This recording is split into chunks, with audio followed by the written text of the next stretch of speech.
Crazy. We've got an article from CNN Business. 76 all-cash offers on one home. All cash, 76. I don't think I've ever heard a story that extreme. The housing madness shows no signs of slowing. This particular home, which was in Washington, D.C., was listed for $275,000 on a Thursday, which sounds like a really good deal. It was a fixer-upper. They had a great deal. Total of 88 offers. So apparently nobody in Washington, D.C. needs any financing, because out of the 88 offers, 76 of them were all cash. I've just never. Well, the others were probably first-time home buyers, and they were probably FHA, like the normal people that are buying 275. Well, once you heard there was 76 all cash offers, you're like, okay, my FHA loan just does not compete. You're done. I'm out. You're out. The offers just kept coming over and over. I mean, if there were still people that wanted to make an offer, weren't even able to get in there and make their offer. There was 15 sight unseen offers. 1,800 square foot home.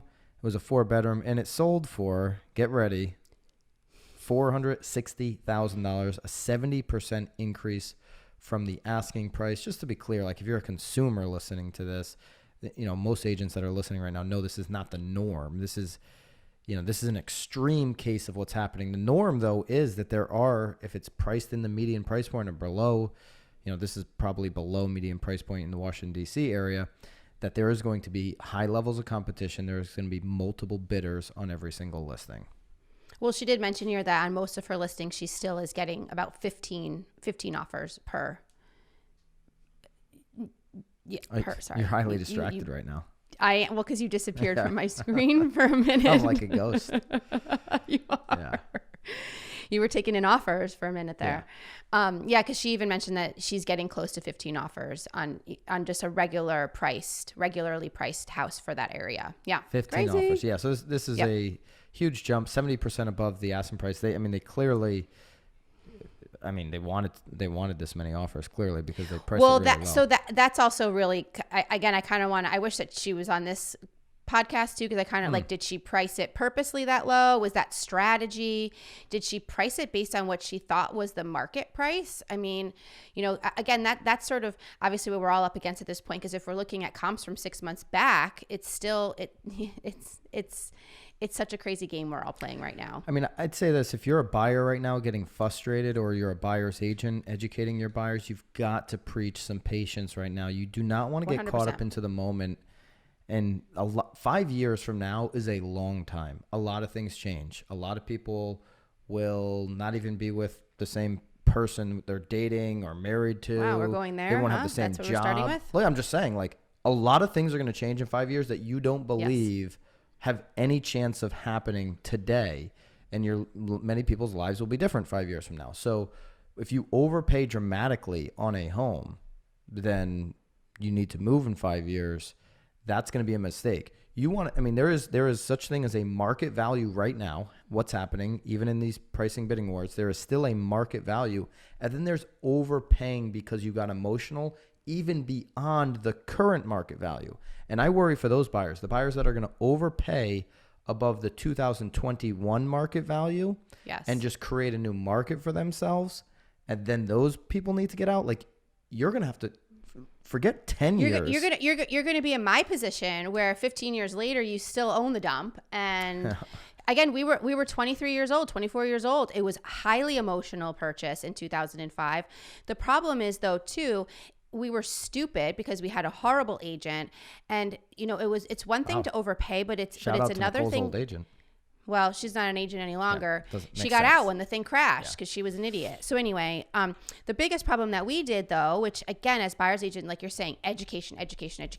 We overpaid on a house in a town that we didn't even really want. Mm-hmm. So, it's one thing if we had overpaid and then now we're stuck in the town that we want. Like, we bought in a town that we didn't necessarily want, overpaid for it, and then got stuck there. So I feel like I agree with what you're saying, that a lot of things can change in 5 years, but at least make the purchase where, okay, if this is where you have to stay longer than that 5 year period, or if this is your 5 year plan, don't buy it. But if you really are committing to staying there longer, and again, even if you're not, pick the right spot. Don't that's my only advice there. But that's why I'm a bigger believer in location than anything. And for Absolutely. For full disclosure, people, wondering what the heck, what the heck's going on with Nicole's property there. That's now a rental. That's an investment property for Nicole. You've been renting it out. Yes. You could sell it, in my opinion, today and recoup all of the money.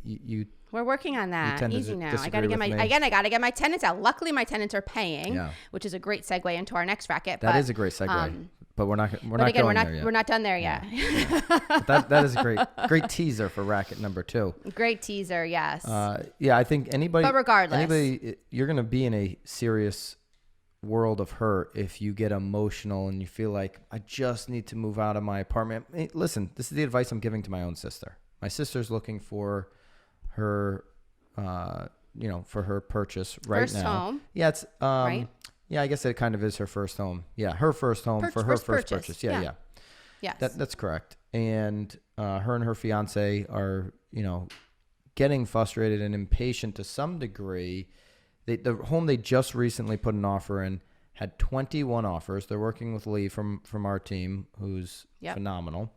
And there was 21 offers, had to go over asking price, went over asking by a good chunk, right? Which is like, as a real estate professional, it's a little painful to, have your sister going that much high, but interest rates are rising. It's a good value.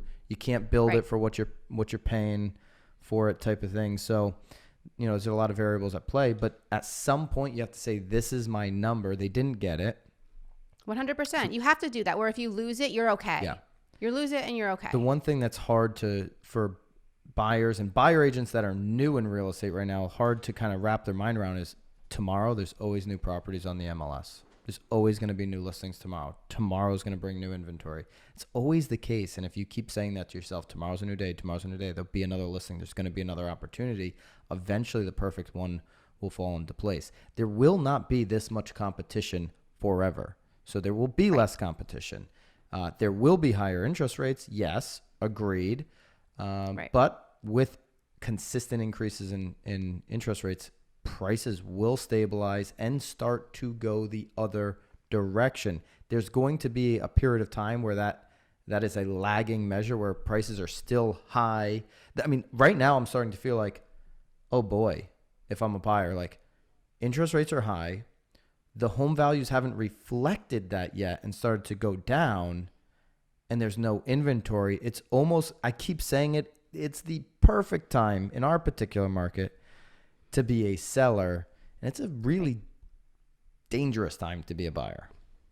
For sure. Absolutely. Well, and I think, and luckily your sister has you and Lee to sort of be her advocate for that. Because again, I was talking to our local mortgage guy here, and he says he can't even get over the amount of agents that are texting him or calling him at 9 p.m. on a Sunday because his folks have put in an offer and they now need a pre-approval. And he's like, are you kidding me? Like, are you educating your buyers before you're even walking into these homes? Like, I haven't even pre-approved them yet. Right. Like, so, I mean, there's still so many crazy stories out there. Like, again, make sure you're hooking up with an agent that is really like setting up the groundwork for you so that when you do put in the offer, you may actually win it. And that you're not, again, going way above what you then like can afford. Because again, there's just this whole situation is crazy. And I feel like every state we're hearing the same story and the same frustrations. And even agents, like you're talking about emotions. I mean, a lot of agents are getting emotional over this too. Right. Which again, like your client is hiring you because like you're supposed to be non-emotional about it. So the agent's complaining that they didn't win an offer. I mean, listen. Like in the situation with my sister, Lee spoke to that agent numerous times. I mean, this agent spent a ton of, I mean, we thought we were in the running because, I mean, I don't know why he spent so much time talking to Lee. Really nice guy.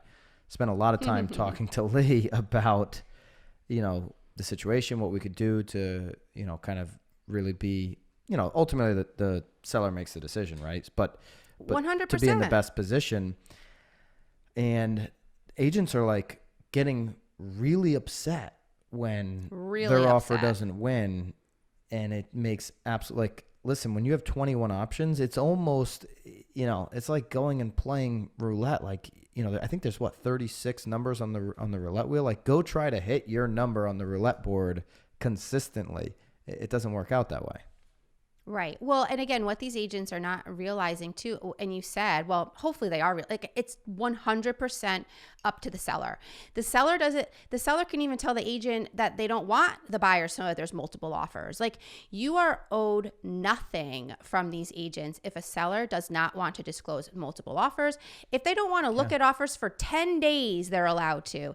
And again, like, I was on this one Facebook page, and this woman was just so angry because day one, her clients came in with $50,000 over, no inspections, no mortgage contingency. There was a rent back in there where the owners could stay for 30 days. And she was so upset that the agent got back to her and said that they're giving all the offers in the middle of the week, and that he's not so certain that the sellers are going to be countering at all.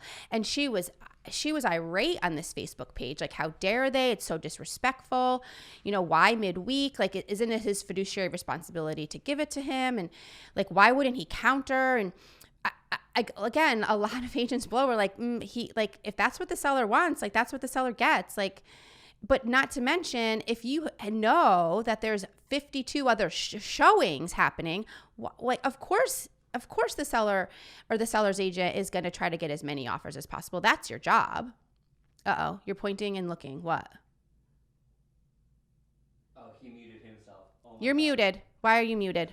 No, I did. I muted myself because there was such a racket going on over here. The AC guys are here to fix the AC. So we've...